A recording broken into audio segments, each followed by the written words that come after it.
नमस्कार, स्वागत आहे तुमचं आपल्या डिलिशियस कट्टा या मराठी चॅनलवर। आज आपण एका वेगळ्या पद्धतीने मेदूवडे करणार आहोत।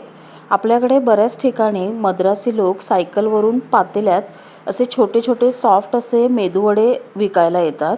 ते खूप छान लागतात, वेगळ्याच पद्धतीने केलेले असतात। तर ते कसे करायचे ते मी आज तुम्हाला दाखवणार आहे। हे मेदूवडे खूप छान होतात, अगदी सॉफ्ट होतात आणि आतून छान जाळीदार असे तयार होतात।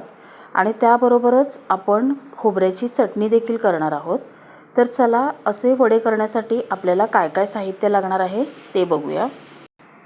आता इथे मी 2 वाट्या उडदाची डाळ रात्री स्वच्छ 2 ते 3 पाण्याने धुवून भिजत घातली होती।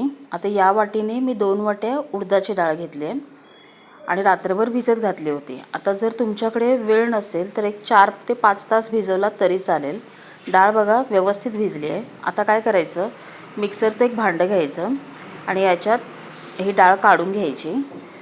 वाटताना पाणी अगदी थोडं थोडं घालायचं आणि वाटायचं। आता ही डाळ मिक्सरच्या भांड्यात काढल्यावर याला अगदी थोडं पाणी घालून एकदम बारीक असं वाटून घेऊया। आता हे बघा, थोडं थोडं पाणी घालत ही डाळ मी अशी बारीक वाटून घेतली, एकदम बारीक वाटायचं। आता राहिलेली डाळही मी अशीच बारीक वाटून घेते। आता इथे सगळी डाळ मी अशी वाटून घेतली आहे बघा, अशी डाळ बारीक वाटून घ्यायची। खूप पण वाटताना घट्ट ठेवू नका, असं थोडंसं सैल ठेवा, थोडं अगदी।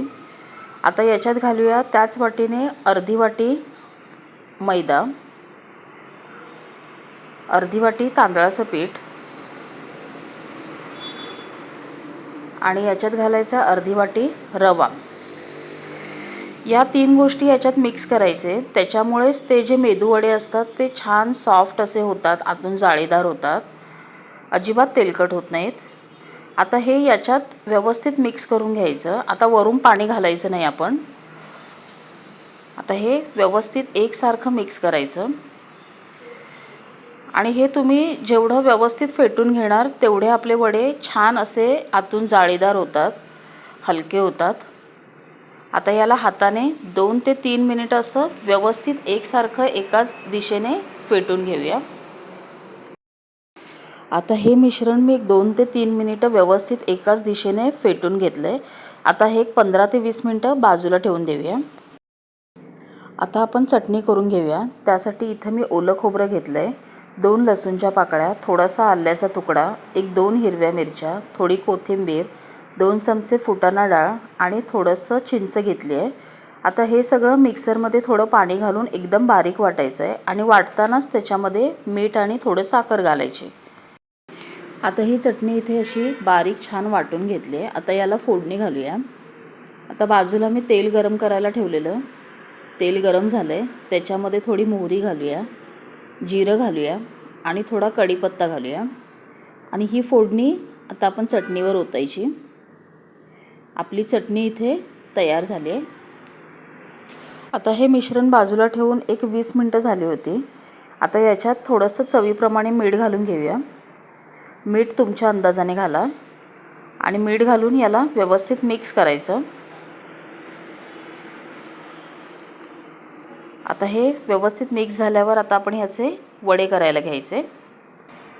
आता मेदूवडे करताना इथं मी पातेल्यात थोडं पाणी घेतलं आहे, हात त्याच्यात बुडवायचा, दोन्ही हात थोडे ओले करून घ्यायचे आणि यातला थोडासा गोळा घ्यायचा। हे वडे खूप मोठे नसतात, अगदी छोटे छोटे असतात आणि हातावर घेऊन असं थोडंसं त्याला प्लेन करून परत बोट ओलं करून मध्ये होल करून घ्यायचा आणि हे तेलात सोडायचं।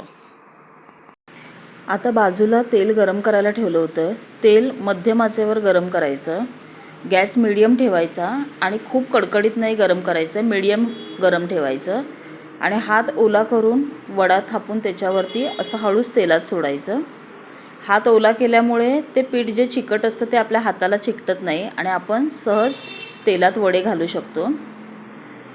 हे बघा, असे एक एक वडे करून तेलात घालायचे आणि हे वडे लहान असतात त्यामुळे मोठे नाही करायचे, जितके कढईत बसतील तितके घालून घ्यायचे।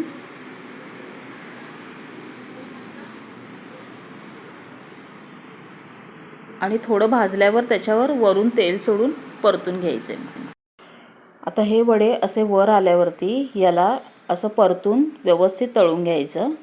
आता याला सोनेरी रंग येईपर्यंत व्यवस्थित तळून घेऊया. आता हे बघा, हे वडे मी छान असा सोनेरी रंग येईपर्यंत तळून घेतलेत. आता हे वडे तयार आहेत, काढून घेऊया आणि बाकीचेही असेच तळून घेऊया. आता हे बघा, इथे आपले सगळे मेदूवडे करून तयार झालेत. जवळून बघितलं तर अजिबात तेलकट नाही आहे, छान सॉफ्ट झालेत, आतून जाळीदार झालेत आणि याबरोबर ही ओल्या खोबऱ्याची चटणी. तर असे वडे तुम्हीही नक्की ट्राय करा. माझी रेसिपी जर तुम्हाला आवडली असेल तर लाईक करा, कमेंट करा आणि जर माझं चॅनल तुम्ही सबस्क्राईब केलं नसाल तर माझ्या चॅनलला सबस्क्राईब करा.